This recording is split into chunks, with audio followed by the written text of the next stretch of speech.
Hola criminautas, soy Silvia Batista y es hora de desenredar el hilo del crimen.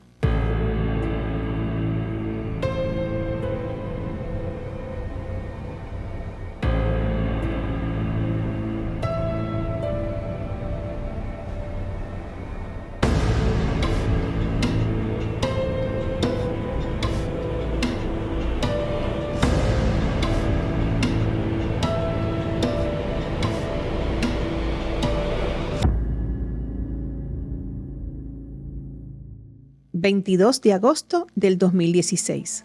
Aproba, municipio situado en el suroeste de la provincia de La Coruña, en Galicia, España.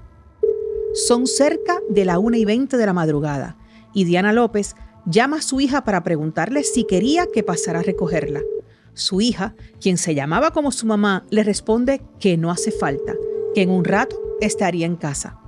Pero el tiempo pasa. Y cerca de las 2:43 de la madrugada, Diana le escribe un mensaje a un amigo por WhatsApp.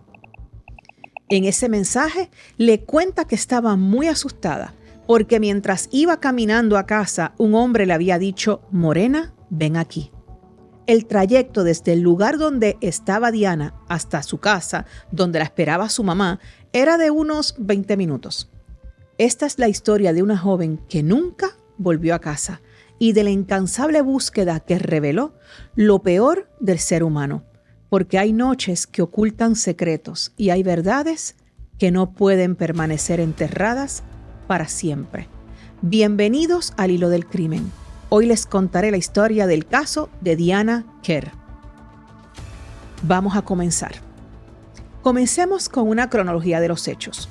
22 de agosto, el último rastro que se tiene de Diana es que se disponía a regresar a casa tras una noche de fiesta en el pueblo donde veraneaba, Aproba do Caramiñal.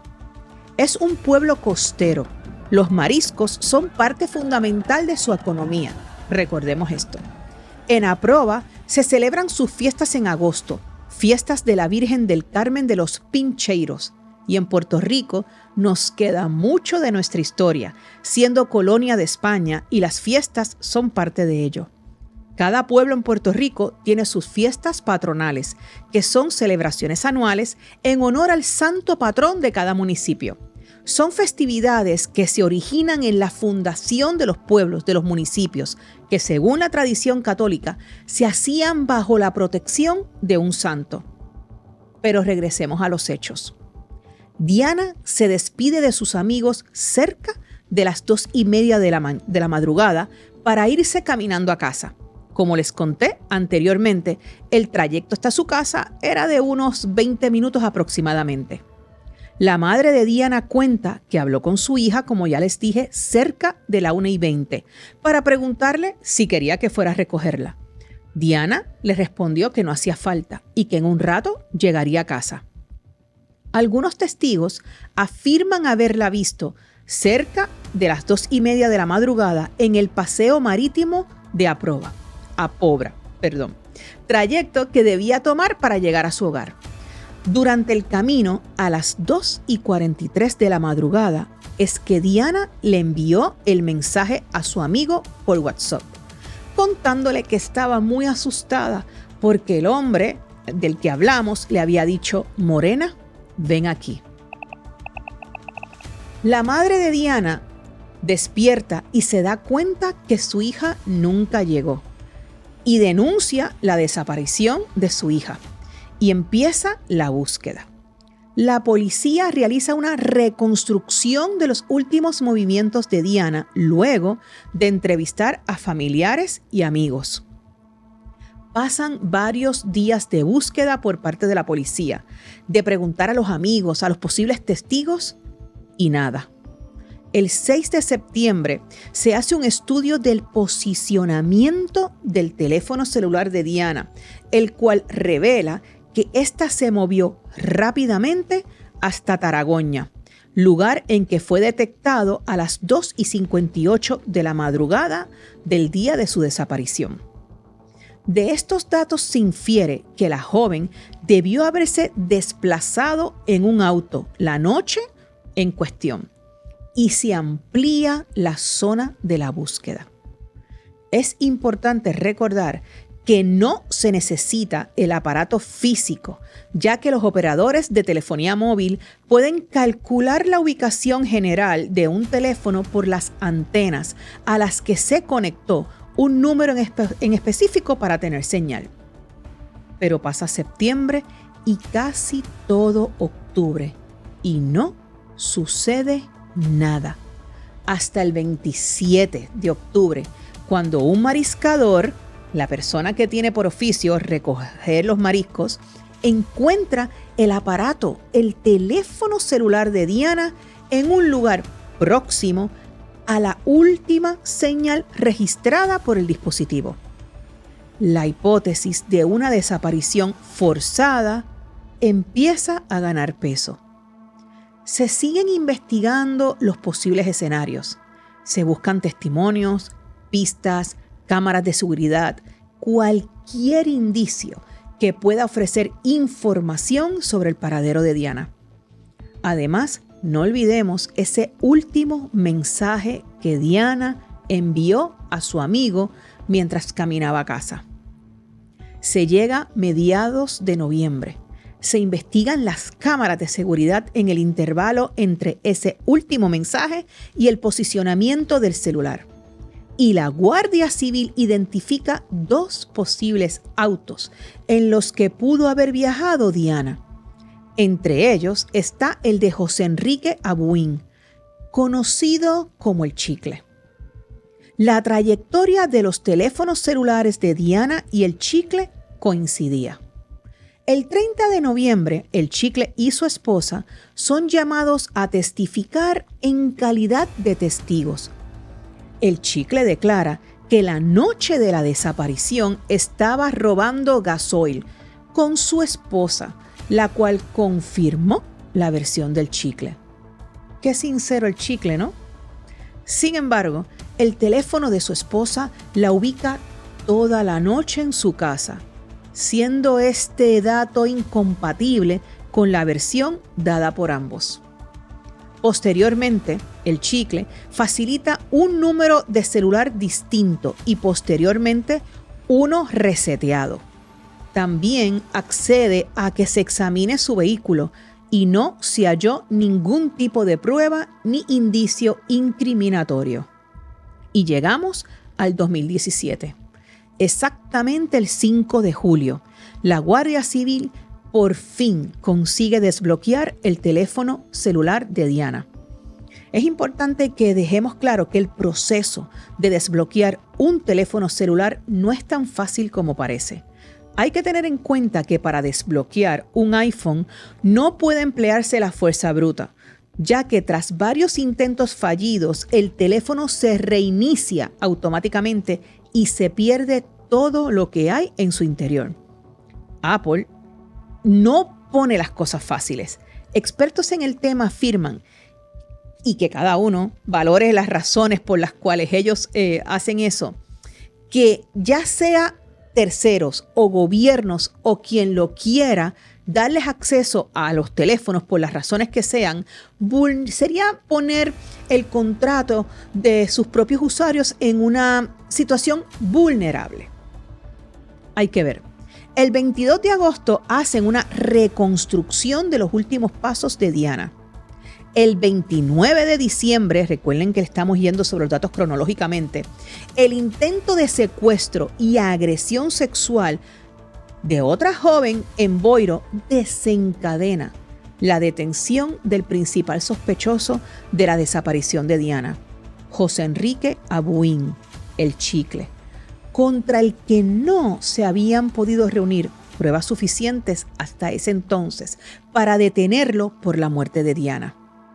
El 30 de diciembre, el Chicle cuenta una versión de los hechos muy diferente a la que contó anteriormente cuando había declarado en calidad de testigo. En esta ocasión, el Chicle confesó ser el autor de la muerte de Diana, aunque dice que fue un accidente. La mujer del Chicle declara como detenida y desmonta la versión de su marido, reconociendo que esa noche del 2016 no estuvo con su esposo ni sabe qué hizo él esa noche. El 31 de diciembre, el Chicle revela a los agentes el lugar en el que se encuentra el cuerpo de Diana. Se halla el cadáver de la víctima en el interior de un pozo en una nave industrial abandonada y se procede al levantamiento del cadáver. El Chicle es trasladado el 1 de enero al centro penitenciario en Coruña para cumplir la prisión provisional, incomunicado y sin fianza. En la autopsia que salió el 11 de enero a la luz pública revela que Diana murió estrangulada, descartando así una posible muerte accidental, la cual había sido alegada por el Chicle. Sin embargo, aún no se había determinado si fue estrangulada con una brida, como las que ataban las manos de Diana, como la encontraron, o con las propias manos. Una brida es una tira de plástico o de metal que una vez se engancha no es retráctil y que permite unir, atar o inmovilizar. El 12 de noviembre inicia el juicio ante el Tribunal del Jurado. Pero antes de ir al juicio, vamos a verificar quién era el Chicle. José Enrique Abuín, alias El Chicle, nació en el 1975 en Rianxo, La Coruña, Galicia, en España. Se casó con Rosario Rodríguez y tuvieron una hija. Desde joven, el Chicle tuvo antecedentes por robo y tráfico de drogas. Su apodo, según pude constatar investigando, se lo ganó por la costumbre de masticar chicle constantemente. Fue detenido en el 2007 por su participación en una red de narcotráfico en Galicia, aunque recibió una condena leve. Se le consideraba un delincuente de bajo perfil, con historial de agresividad y conductas violentas. Entre el 17 de enero de 2005 y el 29 de diciembre de 2017 es el tiempo en el cual el Chicle actuó como un depredador sexual impunemente, sin castigo de la justicia. La primera fecha fue la de su primera violación a su cuñada, que entonces tenía 17 años. La segunda fue el día de su detención como sospechoso del intento de rapto y agresión sexual de una joven. Y por supuesto, entre medio estuvo el asesinato de Diana Quer. Pero ¿quién era Diana Quer? Diana era una joven alegre, extrovertida y soñadora, según dicen sus familiares y amigos. Estaba terminando su bachillerato, o sea, la escuela superior aquí en Puerto Rico, y tenía interés en el diseño de moda y la comunicación. Tenía una gran presencia en redes sociales donde compartía su vida y sus aspiraciones. Dominaba varios idiomas y tenía unas ganas increíbles de viajar y conocer el mundo. Durante el verano de 2016, Diana pasó las vacaciones con su madre y su hermana en A Pobra do Caramiñal, La Coruña, en Galicia, como ya les mencioné. Sus padres eran Juan Carlos Quer y Diana López Pinel. Tenía una hermana menor, Valeria Quer. En el momento de su desaparición, sus padres estaban divorciados. La prensa y las redes fueron implacables contra la familia. La familia fue altamente criticada. Los medios especularon y se ensañaron en escudriñar a todos los miembros de la familia. Pero regresemos a los hechos. El Chicle está detenido. Encontraron el cuerpo tras su confesión al haberlo detenido luego de que pudieron corroborar que su auto estuvo en el área de la desaparición y que ambos celulares estuvieron enviando señales desde el mismo lugar a la misma vez. El 31 de diciembre de 2017 se encontró el cadáver de Diana en el interior de un pozo situado en una nave industrial y se iniciaron las investigaciones encaminadas a determinar la causa de la muerte. Este proceso recibe el nombre de autopsia médico-legal.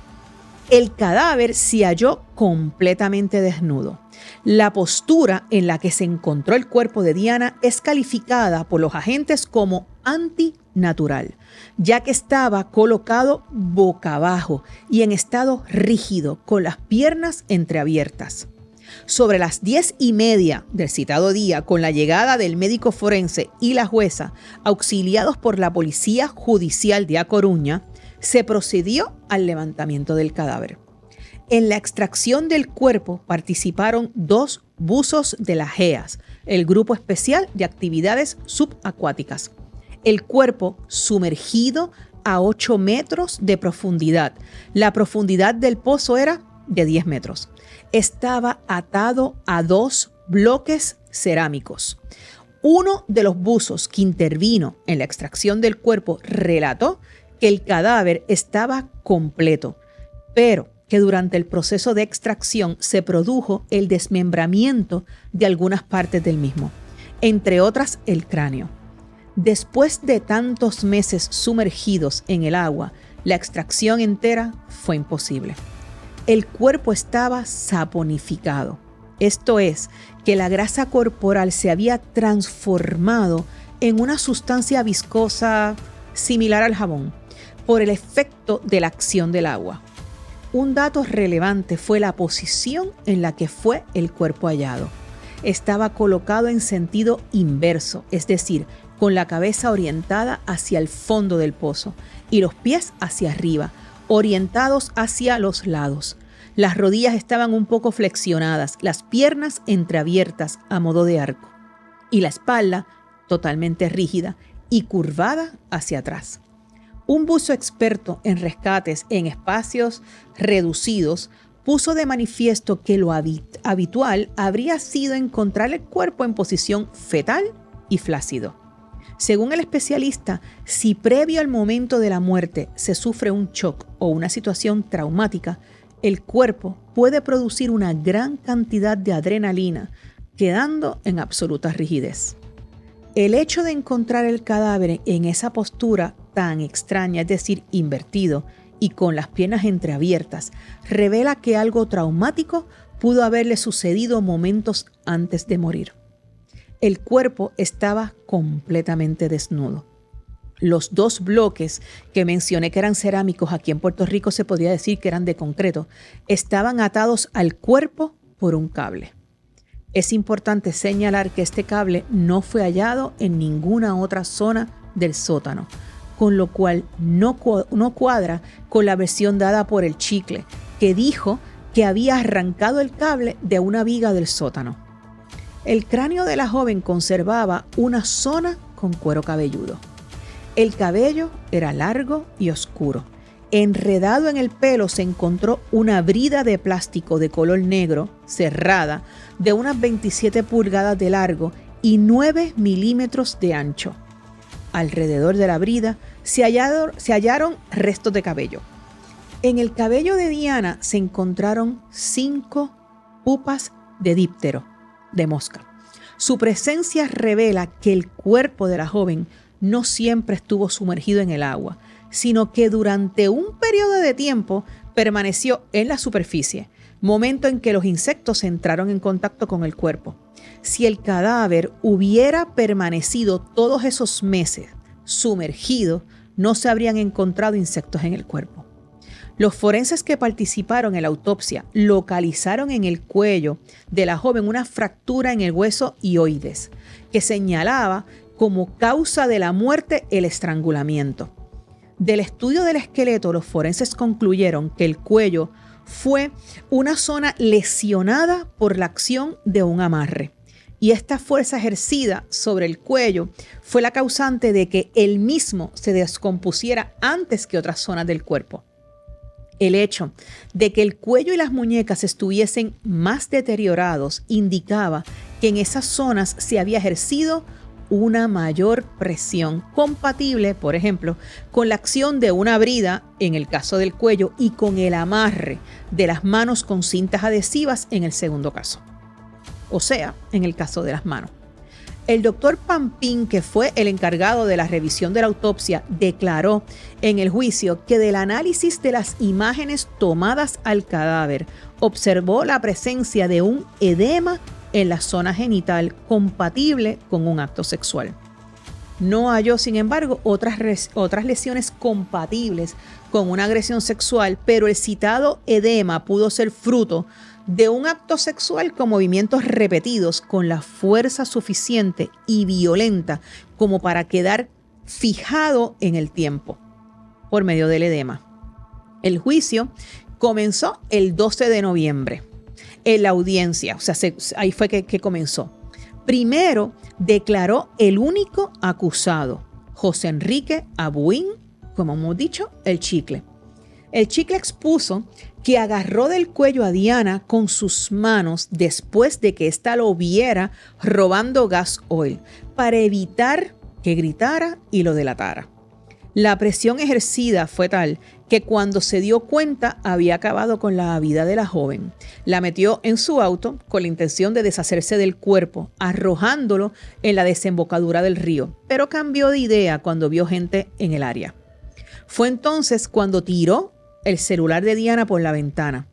Como no pudo deshacerse del cuerpo donde tenía pensado, decidió dirigirse a la nave abandonada que se encontraba en el área de los Asados, lugar que conocía pues cerca de allí viven sus padres.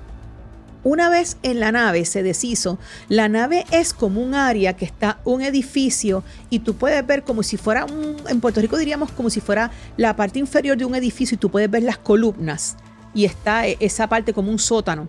Se deshizo, una vez estaba en la nave, se deshizo de la ropa de la joven, dejándole solo la ropa interior, según él, para deshacerse de cualquier resto que pudiese haber del vehículo. Negó en todo momento haber agredido sexualmente a Diana. Luego del Chicle, declararon los padres de Diana, Juan Carlos Kerr y Diana López Pinel, en calidad de testigos. Posteriormente, en las siguientes sesiones, se produjeron las declaraciones testificales y las pruebas periciales. La reconstrucción virtual del desplazamiento de los teléfonos móviles del acusado y de la víctima, las fotografías realizadas durante la inspección ocular, en el levantamiento del cadáver y en la autopsia. Los vestigios hallados en el lugar de los hechos, o sea, las cosas que hallaron en la zona donde levantaron el cadáver, que había una brida, un cable de red, varios bloques de cemento. Las declaraciones testificales y los informes periciales son todas las pruebas que el jurado valoró para declarar probados o no probados los hechos enjuiciados. Respecto de los informes periciales, o sea, los informes que emiten los peritos, el jurado se ajustó al informe entomológico, interpretando que al haber completado las pupas de mosca su ciclo biológico, el condenado volvió a la nave tras un mínimo de 20 días y cargó el cuerpo. El Chicle tenía conservadas todas sus facultades mentales, no presentando alteraciones mentales que pudieran afectar su capacidad intelectual. El jurado estimó probados por unanimidad los siguientes hechos. El acusado, José Enrique Abuin, hacia las 2:40 de la madrugada del 22 de agosto del 2016, se hallaba en Apobra do Caramiñal, en las proximidades de la intersección entre el Paseo Areal y la Rúa Venecia, una zona donde hay naves industriales abandonadas y donde estaban los vehículos de los feriantes, los vehículos de las personas que estaban en la feria, en la fiesta a la cual había ido Diana, siendo un lugar poco iluminado y transitado en esos momentos. El acusado interceptó a Diana Kerr, que volvía caminando sola a su casa por el Paseo Areal. La aturdió, la inmovilizó y la metió en el maletero, en el baúl de su auto Alfa Romeo. La transportó luego desde Apobra do Caramiñal a una nave industrial abandonada situada en Asados, Rianxo, donde llegaron cerca de las 3:10 de la madrugada y donde ella siguió privada de libertad. Durante el trayecto, a la altura del puente de Taragoña, el acusado arrojó al mar el teléfono de la joven. Otro segundo hecho que auscultó el jurado fue el hecho a resolver de si abordó a Diana y la trasladó a la nave para agredirla sexualmente. El jurado determinó que era no culpable del delito de violación ni del intento de violación al entender que no existían pruebas suficientes que demostrasen la penetración, pero sí de agresión sexual. Esto fue una de las partes que más destacó del veredicto, porque el jurado declaró probada la agresión sexual, como ya les dije, pero no la violación. Por ende, ellos entendieron que no existían pruebas suficientes para decir que hubo penetración y por ende el delito de violación. Sin embargo, que no se pudiera demostrar la violación no impidió al jurado estimar como probado que de las circunstancias del caso se dedujese la realización de actos de contenido sexual que no pudieron demostrarse. Así quedó probado el ánimo de índole sexual y la realización de actos de tal naturaleza. De las circunstancias concurrentes, el jurado deduce que el acusado quería realizar esos actos y que adoptó las medidas necesarias para perpetrarlo, siendo esto coherente con que la víctima estaba desnuda. La pena impuesta fue la prisión permanente revisable, la cual es la pena más grave que contempla el Código Penal español, según pude investigar. Se aplica a delitos muy graves, como respuesta a la demanda social de penas más duras. La pena inicial dura entre 25 y 35 años, dependiendo del tipo y número de delitos. Una vez cumplida esa parte de la condena, o sea, entre los 25 y los 35 años, se revisa si se suspende, o sea, si ahí llegó y lo dejan libre, o si se mantiene la sentencia. La pena es revisable para optar a la suspensión de la sentencia tras haber cumplido esa parte de la condena. Pero algo muy interesante es que no se establece un límite máximo de duración de la pena. Sin embargo, ya que llegamos a este punto en el que ya sabemos que fue culpable y que fue a prisión, es importante o me surgió como me quedé impresionada al darme cuenta que Diana no fue su primera víctima. José Enrique Abuin presentaba un aumento en sus crímenes, algo común en agresores sexuales reincidentes. Se sabe que el Chicle maltrataba a su esposa y que tenía una personalidad dominante y violenta. Su entorno familiar y cercano lo describió como que tenía un carácter como agresivo y manipulador. Sus delitos menores y de narcotráfico se remontan a que fue arrestado, como dijimos al principio, por tráfico de droga. Creo que lo vincularon a una red de narcotráfico en Galicia. También se dedicaba al robo de combustible, que indica una actividad criminal continua. En el 2005, una mujer denunció al Chicle por intentar abusar de ella en Rianxo, que fue su local, de donde nació él, donde era. La víctima afirmó que intentó forzarla y que solo logró escapar porque alguien apareció en el lugar. Sin embargo, el Chicle nunca fue procesado por falta de pruebas, pero este antecedente es clave en su perfil. Sin embargo, ese intento de secuestro en Boiro en el 2017, después de Diana Kerr, fue la clave para su captura el 25 de diciembre del 2017. En esta ocasión, el Chicle intentó secuestrar a una joven de 29 años en La Coruña. La interceptó en la calle y la obligó a subirse y la metió en el baúl de su auto, igual que hizo con Diana Kerr. La víctima logró escapar pateando el baúl y pidiendo ayuda a gritos. La descripción de la joven permitió que la Guardia Civil lo arrestara pocas horas después. Este caso fue el detonante que llevó a los agentes a poder relacionarlo con la desaparición de Diana Kerr. Hubo muchas mujeres, incluida su esposa y su cuñada, que lo denunciaron por maltrato y amenazas. Podemos ver que el Chicle tenía un modus operandi. Comparando estos casos, se pueden identificar patrones en su conducta criminal. Por ejemplo, un cazador oportunista. Sus ataques no eran planificados a largo plazo, sino que el chicle aprovechaba situaciones favorables. Buscaba presas vulnerables, o sea, atacaba a mujeres jóvenes y solas y en lugares poco transitados. El uso de la fuerza. No usaba armas, sino que intimidaba, secuestraba o asfixiaba a sus víctimas. Mostró también deseo de control. Mantuvo el cuerpo de Diana Kerr oculto más de un año, indicando una mente fría y calculadora. Como siempre me gusta terminar los episodios con la sección de para pensar. Comento. Como sociedad, me parece que hemos normalizado el comportamiento agresivo o impulsivo que pueden demostrar ciertos hombres, como si fuera algo a natura. Con este prejuicio, no logramos hacer los cambios sociales necesarios para desarrollar seres humanos empáticos, porque le hemos dado un sentido biológico a la posible violencia del varón.